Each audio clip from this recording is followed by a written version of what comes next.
morning.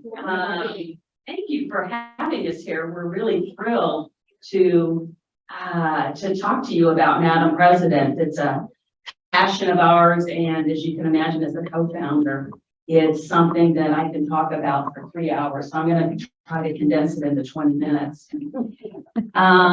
You know, as Connie said, we are an organization that focuses on middle-aged school girls and encourages their confidence through leadership and civic engagement. That's really important to us, that they're involved in their communities.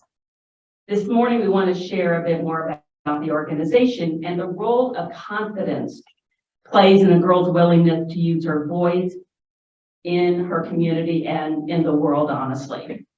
But let me tell you a little bit about how we got here. My co-founder, Lee Smith-Bird, and I, Dr. Lee Smith-Bird, we're on a nonprofit board together.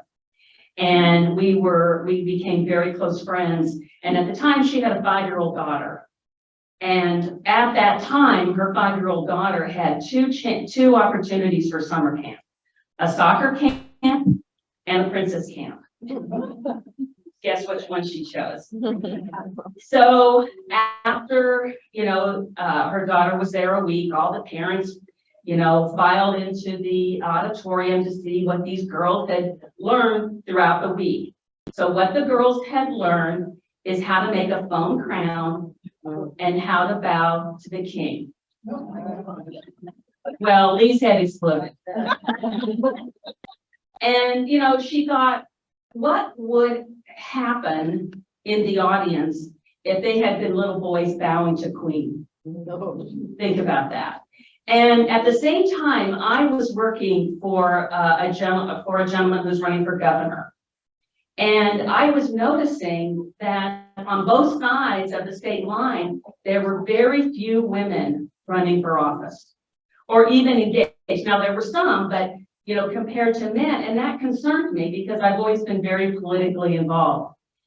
And so Lee and I, kind of got back together and we were talking about this. And we were saying, why can't girls at a young age learn there's more out there, that they can be empowered? And why don't we have girls learn they can be Secretary of State or President of the United States? And that's how we came to found Madam President Camp. And as she said, it's been going on for about 12 years. And it's interesting because once we decided to create this camp, and it's much more than a camp, it's really an experience. We did the research and we found that between the ages of 8 and 14, girls lose 30% of their confidence. And that concerned us. And there's a lot of studies out there because we were trying to determine who, what age group are we really going to affect? So, and part of it is because of social media. There's a lot out there on social media right now. Kids are not talking face to face anymore. There's a lot of online things that we don't even want to talk about going on. So there's a lot of things in girls' life at this specific age. And so we felt that we could really affect them. And so we're here to help these young women become their confident and authentic self so they can contribute back in their community. And so I read this quote and I love it. It says, a woman's inclination to lead begins not in adulthood, but in childhood. So providing training and opportunities to lead as young girls could offer a solid foundation for future leadership. And that's really what we're all about at Madam President Camp. So I'd like to turn it over to Jeannie, and she's going to talk about how the camp has evolved over the last 10 years. So, is this on? Yeah. So I imagine that there's several of you in the audience that can resonate with what Pam has just said, because you have daughters or you have granddaughters, and I've just entered that range myself. And when these girls start kindergarten, they've got the world by the tail. But by the time they start to approach middle school, they begin to recede into themselves. So what Pam and Lee started as a camp 1 week a year on the UMKC campus, which was mostly attended at that time by the children of the employees at UMKC, roll forward today, and we will be doing approximately 7 to 8 camps this summer in the metropolitan area. And we'll be reaching around 150 girls during this summer. And as Pam said, we're continuing this throughout the year. This past year, we've done a Saturday camp with the Girl Scouts. And not only are we having our own standalone camps, but we're partnering with other entities.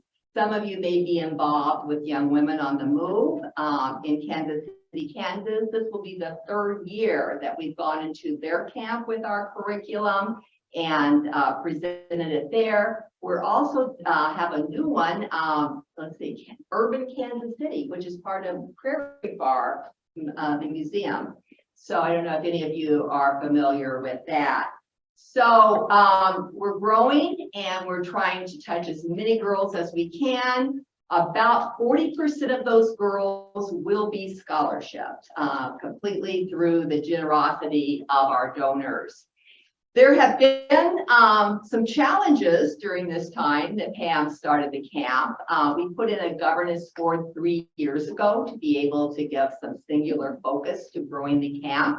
And that was in the August of 2019. And by March 2020, we were shut down because of COVID.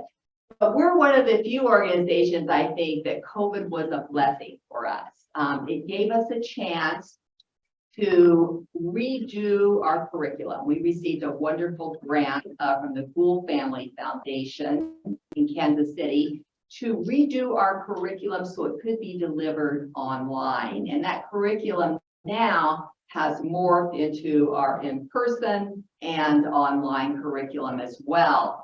And it gave us a chance to kind of modernize how the delivery could be affected. We have 5 different modules, and if we do a week camp, we spend 1 day on each of these modules, and that's leadership, civic involvement, advocacy, communications, and probably the most important of all, self-discovery.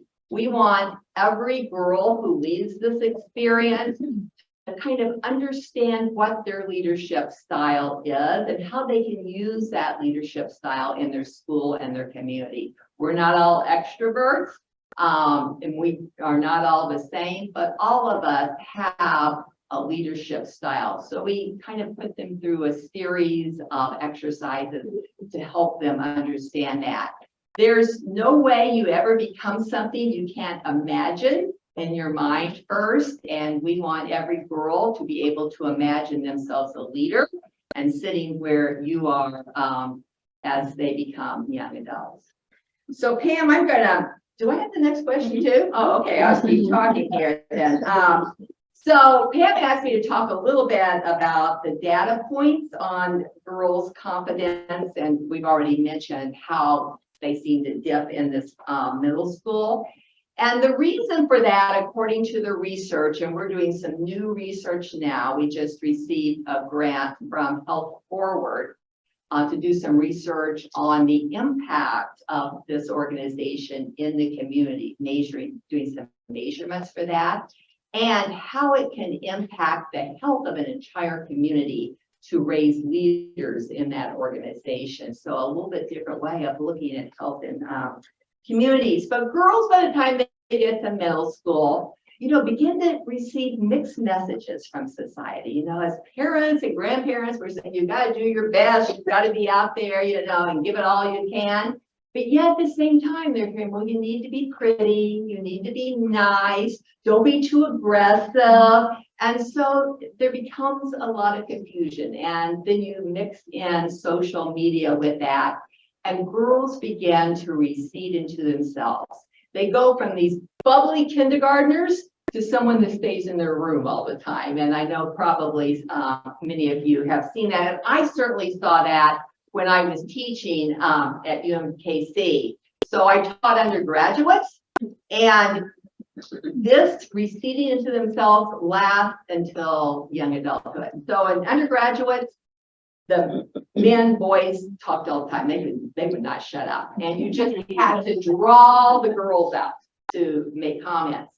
But when I went to my EMBA, my executive MBA class, where it's mid-career, so they're in their mid-30s, by that time, the girls, women were talking equally to the men.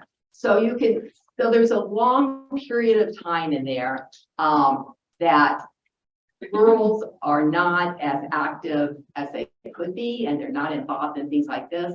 And this is what our mission is, to help middle school girls find that voice so they can be their student body presidents. And we have 2 alumni who are student body presidents and have been student body presidents here in Johnson County. We have other alumni who are in law school, and they will tell you, I got the vision that I could do this, and Madam President can. And so that's what we're all about today. So Pam, I'm going to shoot a question to you. I want to specifically talk about that module we do on civic involvement, since we're here with the league today. And would you just go through the exercise we do on voting? This will give you an idea of how hands-on the curriculum is, and I think how age appropriate it is.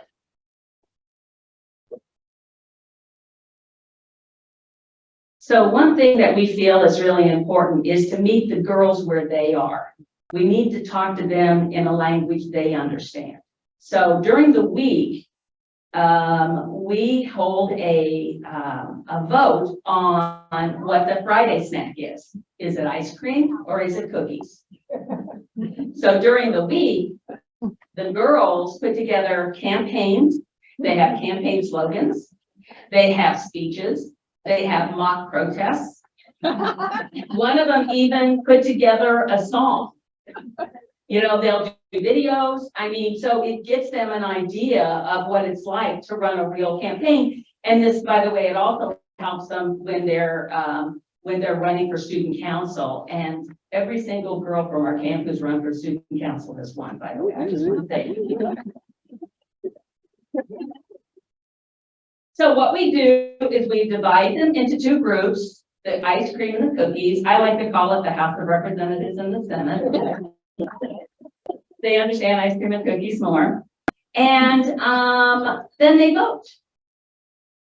So at the end of the week, they vote. And so we count the votes, but we take it a step further. What we do is for the first round, we collect percentages of the last local election. So for example, the Overland Park mayoral race at the time, there was only 25% turnout. So we only count 25% of the votes, which is 6 of the votes. Oh. And they're like, wait, that's not fair. No. And we say, how does that make you feel? Well, that's not fair at all. So we take it a step further and we say, we use the presidential election percentages. And now they're really frustrated. And so what we do is we talk about, by the way, ice cream was wins. So what we do is we discuss the importance of voting and how it will affect their lives and how their vote really counts. And so what we're doing at an early age is we're setting that bar for them. We're telling them and demonstrating to them what happens when their vote doesn't count. So they're not just taking that for themselves. They're now going home to their parents and their parents' friends and, and talking to them about the importance of voting. So, they're committing in the future that they will vote. And that's really important. That's really important to us. So at Madam President Camp, we believe this is the way you create change for youth. Connect to where they are, provide strong examples, and then create a call to action. So Pam, since we're here with like-minded, Mhm.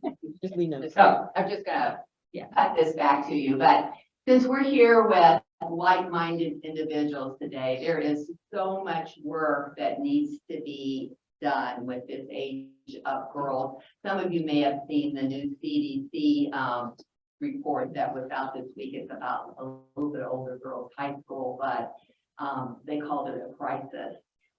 So this is something I think we all need to work together on, because someday these junior high girls will be sitting where you are, hopefully, if we all work together on it. So I just wanted Pam to briefly talk about the ways we need other committed women to help us with this mission. Yeah, you are very important to us. We would love to have speakers for our camps. We have a week, again, like you said, a week-long camp. And by the way, I brought this with me just to show you. This is the book. This is the book that they get and they take home. And there's exercises in here that they fill out. So if any of you would like to, if you have a story or you know of speakers that can, that girls that age can connect with, we really, really would appreciate that, because we've had some amazing speakers and they girls walk out and it changes them. It's amazing. If you have college age daughters or granddaughters, that's the perfect age group for mentors. So when I say mentors, when we have the camp, we break the girls into smaller groups. And then, because we're trying not to do a classroom, lecture, we break them into smaller groups where they can really work the exercises and make them effective. So if you have daughters or granddaughters who would be willing, college age, or even, seniors in high school who would be willing to mentor for a week, that would be great. We'd love for you to, we would want to invite you to attend. If you'd like to come to a day or just, a couple hours, just to experience it. And, we always love feedback from people who come, because, there's always a fresh perspective, which helps us make the camp better. Roll your daughters or granddaughters in the camp. You've got middle school, age daughters or granddaughters. Think about enrolling them. We have several camps, and you can look on our website to see. And then also, if you want to, we always love for people to sponsor campers, or a program, a lunch, this Friday snack. So as you can imagine, we're a nonprofit, so we're always looking for sponsors and help in that regard. So